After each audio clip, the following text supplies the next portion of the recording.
Throughout college, I really enjoyed going to the gym, so much so that there were many months where I trained every single day. I had a push, leg, pull cardio workout program that I would cycle through. It was very intense and was a true feat of effort and consistency. I trained sprints, 5K runs, 1 rep maxes every other week, and nearly had 20 sets per week for my chest, back, quads, and hamstrings. It was a well-balanced program for hitting every muscle group, but honestly, it was very complex and required nearly perfect recovery. The program had zero breathing room for taking a break from the gym. This program was something I built for months to get the highest amount of volume, optimal strength gains, and occasional cardio training.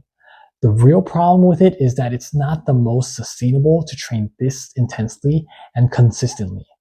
It might have worked in college, but since getting a full-time job, I don't have as much free time and flexibility as I used to. I also wanted to prioritize my life outside of the gym. So I realized that I had to make a change to my workout program. My workout routine in college was pretty effective, but it certainly was not the most efficient. After switching to this new workout routine, I realized something important. You really don't need that much volume and that many exercises to get stronger and gain muscle. I would even say that my previous training might have been overkill. That's why I decided to make a change to my training. I first started with the problem of making my training more flexible. I realized that my push-pull leg split couldn't stick. If I wanted to have a life outside of work and the gym, I can't be working out every day or 6 days a week. There are a few combinations of workout splits I could have experimented with, like upper lower, full body, or maybe doing a combination with 1 cycle of push-pull legs, but ultimately I decided to switch to an upper lower split.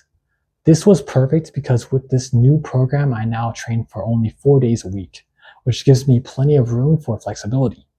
Switching to an upper lower split means I have much more time outside of the gym, but switching to this split raised some important questions, like would I be able to train as effectively as my previous program? And would I still be progressing as quickly as I did with my previous training method?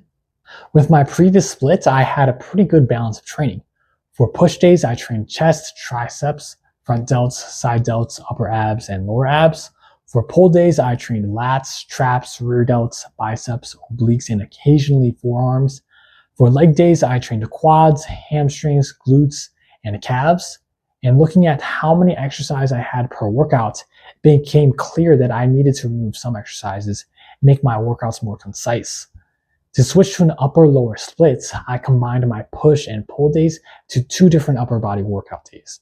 I also cut out redundant isolation exercises, but kept the main compound lifts like the bench press, pull-ups, dips, and barbell rows. For my workouts, I like to start with the hardest exercises that focus on strength and performance, and then end with lighter exercises that focus more on failure and fatigue. So my workouts follow structure. A calisthenic skill as a warm-up, heavy compound lifts focusing on strength, heavy isolation exercises, and then lighter isolation exercises to finish the workout. For my upper day 1, I warm up with a calisthenic skill. This could be handstand training, planche training, or a combination of both. This week, I decided to do handstands only because I usually do planche training with parallettes, and I didn't have the parallettes with me. This week, my balance was a bit off, and I had a bit of a banana back, so next week, I plan on practicing chest-to-wall handstands to fix my form. After the calisthenics warm-up, I start with some barbell compound exercises. First, I do the bench press, hitting the chest, triceps, and shoulders. Then I do the barbell pendlay row for my entire back, rear delts, and biceps. These 2 compound lifts start the workout with heavy lifting. The goal with heavy compound exercises in my training is strength and performance, not high volume or muscular fatigue. For bench press, I do 3 sets of 4 to 6 reps, and for pendlay rows, I do 3 sets of 6 to 8 reps. My bench press this week was actually too easy of a load, so I marked it as too easy in my app, so it increases the weight for the next workout. For my pendlay rows, I noticed my lower back rounding on the first set, which I corrected on the second set with a straighter posture. Recently, I've switched to T-bar rows for 3 sets of 6 to 8 reps, since my new gym has better access to it, and it's a more strict rowing variation. But if you don't have access to T-bar rows, barbell pendlay rows are still great for progressing a loaded back exercise. Next, I do the single arm overhead press. This mainly focuses on improving unilateral strength for my front delts, and I like emphasizing a full range of motion, and training one arm at a time helps balance strength and muscle gains. This exercise also helps correct the muscle imbalances. I train this exercise for 3 sets of 6 to 8 reps. For bicep strength, I do alternating curls. For this exercise, I find it okay to cheat the form a bit with a controlled amount of momentum. I train my biceps more strictly on my second upper body day, so this one is a slightly looser in form. But it's still important to emphasize control on the lowering phase of this exercise to avoid injury. I do 3 sets of 6 to 8 reps here. For the side delts, I do dumbbell lateral raises for 3 sets of 10 to 15 reps. The side delts don't usually get much attention during compound lifts, so isolating them is important. I allow a little momentum here since on my second upper body day, I do strict cable lateral raises. For upper chest growth, I train low to high cable crossovers. Crossing the arms diagonally is important to ensure you're targeting the upper chest. I perform 3 sets of 10 to 12 with smooth control. To work the lats unilaterally, I do kneeling single arm pull downs. This exercise is great for isolating the lats and has helped me improve my pull-ups and muscle-ups. I actually believe this exercise is what has helped me get my first one-arm pull-up. You can get a great stretch in the lats here, and I do 3 sets of 10 to 12 reps with fairly strict form. I did notice a bit of swaying at first, but a small amount of sway is fine as long as it stays minimal and consistent. To finish the workout, I do triceps overhead extensions. This is a great finisher for the triceps because it gives you a deep stretch. This is more of a strict exercise, so I don't go very heavy. I do 3 sets of 10 to 12 reps. During this workout, I actually couldn't complete all 3 sets of 10 reps, so I marked it as too hard in my app for an easier progression for the next workout. For upper day 2, I warm up with the muscle ups, then move on to front lever holds. My muscle ups were a bit of a struggle this week, and I used quite a bit of momentum since they're mostly just a warm up. The transition is usually what I struggle with the most, and this exercise really requires explosive pulling strength. I like doing muscle ups because they hype me up for the rest of the workout. After that, I test my back strength with front levers. Front levers are currently my favorite calisthenic skill. I remember watching Olympic gymnasts doing front levers and planches, and that's what first got me interested in calisthenics. This was one of the first advanced calisthenic skills I was able to master. I usually perform 3 sets, increasing the whole time. And subscribe if you want to see a muscle up and front lever tutorial in the future. The first compound exercise is the dumbbell shoulder press. I used to do barbell shoulder presses, but my new gym doesn't have a dedicated rack for them, so I switched to dumbbells. I perform 3 sets of 4 to 6 reps to focus on shoulder strength. Interestingly, I can actually lift more weight here than with the single arm overhead presses. Next, I move into weighted calisthenics. I perform weighted pull-ups and weighted dips, both for 3 sets of 4 to 6 reps. These exercises translate really well to calisthenic skills like front levers and planches, since they use the same muscles dynamically. You could do lighter weight with higher reps, but I personally prefer heavy weights with lower reps to focus more on strength and less on fatigue. Then I move on to seated cable rows for 3 sets of 10 to 12 reps. This adds a horizontal pulling exercise after the vertical pulling for my pull-ups. My form was a bit off this week because I leaned back too much, so I corrected it by maintaining a slight lean forward and minimizing sway. For upper chest, I do dumbbell incline bench press for 3 sets of 6 to 8 reps. I usually position the bench at about 45 degrees to target the upper chest. For triceps, I perform lying tricep extensions for 3 sets of 8 to 12 reps. This exercise is pretty difficult to progress, so I use a wider rep range. This week, I struggled to complete all 3 sets, so next week I'll slightly reduce the reps. This exercise stretches the entire tricep, so maintaining a controlled tempo on the lowering phase is important. Next, I perform cable lateral raises. These are a strict unilateral side delt exercise. I do 3 sets of 10 to 14 reps, and I like holding the cable machine with my other hand so I don't use my traps or momentum. For biceps, I do one arm cable curls for 3 sets of 8 to 12 reps. This is a strict muscle building exercise and it's much harder than it looks. I usually struggle a lot on the third set, but overall, this is a great exercise to push the biceps to failure. For my previous program, I had both a quad focused leg day and a hamstring focused leg day. For my quad focused days, I had 3 quad exercises with 2 compound and 1 isolation, and 2 hamstring exercises with 1 compound and 1 isolation. Then for my hamstring focused days, I would flip that ratio. When switching to the upper lower split, I decided to simplify things. I removed some isolation exercises and also removed one of the 2 compound focused lifts from each leg day. Additionally, instead of doing core work during both push and pull days, I moved my ab and oblique exercises to my lower body workouts. For lower day 1, I start with barbell squats as my heavy compound exercise. I perform 3 sets of 4 to 6 reps. Before squatting, I warm up with leg swings and then gradually build up to my working weight with 2 lighter sets. This helps me practice good form and increase blood flow to the lower body. When I first started doing squats, I made the mistake of not going deep enough. And for barbell squats, getting close to or below parallel on every rep is important. That ensures that you're being honest with your true strength. If you're progressing too quickly, you might be compensating with bad form and not going deep enough, which can lead to injury or ineffective training. Getting your squat form right is extremely important. If you're unsure about your form, I highly recommend recording yourself and comparing your footage with a proper form video online. Next, I move on to machine hip thrusts. These are great for strengthening the glutes and hamstrings.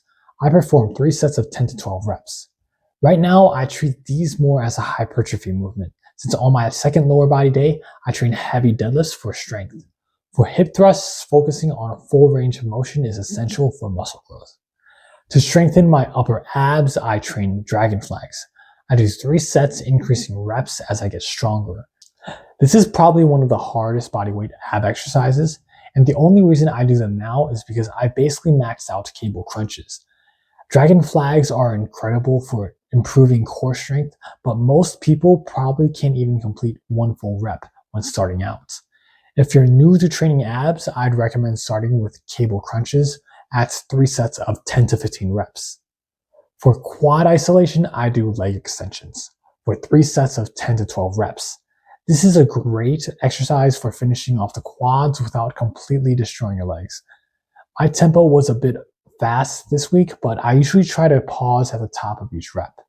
Since I like to go fairly heavy on leg extensions, I was only able to hold the top position briefly. But if you're just starting, try holding the contraction for about 1 second at the top of this exercise. For hamstring isolation, I performed seated leg curls for 3 sets of 10 to 12 reps. I prefer these over lying leg curls because they're easier to progress, in my opinion. I like to focus on a full range of motion and controlling the weight during the lowering phase. To train my obliques and lower abs, I perform twist to bars.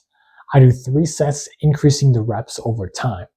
I've trained my abs for quite a while, so if you can't twist all the way up to the bar yet, you can start with bent knee raises, straight leg raises to hip height, or straight leg raises to chest level. Or you can simply substitute another core exercise if your ab strength or oblique strength isn't there yet. To finish the workout, I do cable outer thighs for the abductors. I actually forgot to record this exercise, so instead I'll show you how I check my form inside my app Grin&Gain. During a workout, I can go to the info tab inside an exercise page and pull up a YouTube form video. The reason I do this exercise is because I tweaked my piriformis muscle during squats and deadlifts, and I've noticed that my abductors tend to be undertrained, so I added this as a corrective exercise to my routine. For lower day 2, I start with the same warm-up, leg swings front to back and side to side. Then I move into barbell deadlifts. I usually do 1 warm-up set at 225 pounds, then move directly into my working weight. I perform 3 sets of 4 to 6 reps. Deadlifts are an exercise where form is extremely important. Because of this, I frequently record myself doing deadlifts to check my technique. Inside my app, I also watch form check videos to make sure I'm lifting safely. Deadlifts involve the largest loads and a huge range of motion, so getting the form right is critical. Next, I train my obliques with cable wood chops. I do 3 sets of 10 to 12 reps, and I'm actually close to maxing out the stack on this exercise. Overall, this exercise is great for improving rotational core strength. For quad hypertrophy and unilateral leg strength, I do Bulgarian split squats for 3 sets of 8 to 12 reps. I like going deep on this exercise, touching the dumbbells to the floor while keeping my posture upright. I used to perform Bulgarian split squats every leg workout, but now I only include them on my second lower body day since this exercise can be very taxing on the quads. This also keeps my workouts more focused and efficient. After Bulgarian split squats, I perform seated leg curls and leg extensions using the same rep ranges as lower day 1. The difference is that this time I perform leg curls first, giving my quads a chance to recover before leg extensions. For lower abs, I perform toes to bar. I do 3 sets, increasing the rep range as I get stronger. And if you can't perform toes to bars yet, you can start with bent knee raises or straight leg raises up to hip height or chest height. For calves, I do single leg dumbbell calf raises for 3 sets of 12 to 15 reps. I hold the contraction at the top for 1 second to maintain strict form. If your grip becomes a limiting factor, I recommend using lifting straps. At my gym, I perform these on the bottom supports of a bench, but doing them on a stair or elevated step works even better. So that was my new upper-lower split. For this week, my schedule looked like this. Monday was upper 1, Tuesday was lower 1, Thursday was upper 2, and Friday was lower 2. Switching to the upper-lower split helped me train more efficiently, while also giving me more rest days for recovery. However, after making these changes, I had a concern. By simplifying my program and reducing my volume, I wondered, was I sacrificing effectiveness for efficiency? And would doing less volume and fewer exercises make me lose strength or muscle? After implementing this program, I actually started noticing a lot more benefits from doing less. First, my recovery improved drastically. With my previous push-pull leg splits, I didn't have any true rest days. Even though I was sleeping 8 to 9 hours per night, my body was still under constant training stress. The body weight gain might partially be from getting out of a college diet, but the same strength improvements clearly show that this change to my program did not reduce my training effectiveness. In fact, the change may have actually improved my strength and muscle growth. Reducing the number of exercises also improved my performance within workouts. In my new program, I usually perform a maximum of 2 exercises per muscle group per session. Previously, I would often perform 3 exercises for the same muscle group. By simplifying things, I can now focus more effort on 1 or 2 movements rather than spreading my energy across multiple exercises. This allowed me to make better strength progress for exercises that I was often too fatigued to progress effectively by the end of my workouts. So does this mean that the push-pull leg split is bad or ineffective? Absolutely not. Push-pull legs is great for people who love training frequently and want to spend a lot of time in the gym. But my personal experience with the upper-lower split showed me something important. You can still get very strong, break personal records, and build muscle without the complexity of a push-pull leg routine. Ultimately, the best split depends on your lifestyle, your schedule, and how much you really enjoy training. For most people with busy lives, the upper-lower split is extremely practical. Instead of spending 8 to 10 hours per week in the gym for my previous program, you can get great results with just 4 to 6 hours per week. And if you want to make the workouts even shorter, you could remove some isolation exercises, skip calisthenic skill warm-ups, and prioritize compound movements. But personally, I enjoy having a program that still includes isolation work for balanced development. Overall, if you want a program that is time efficient, promotes strength and muscle gain, and provides well-rounded full-body training, then I highly recommend trying an upper-lower split like this. Each workout takes about an hour, which makes it realistic for people with busy schedules. You can also modify or replace exercises depending on your experience level and training goals. If you want to log your workouts, track your progress, and automatically adjust weights for progressive overload, you can copy this entire upper-lower program from my profile in Grin&Gain. Grin&Gain is a fitness app that I've been developing that has helped me build this program, track progress, and push harder every workout. Right now, it's available on the App Store and at grinandgain.com for Android early access. If you enjoyed this video, consider liking the video and subscribing for more content like this. Thanks for watching. I'll see you in the next video.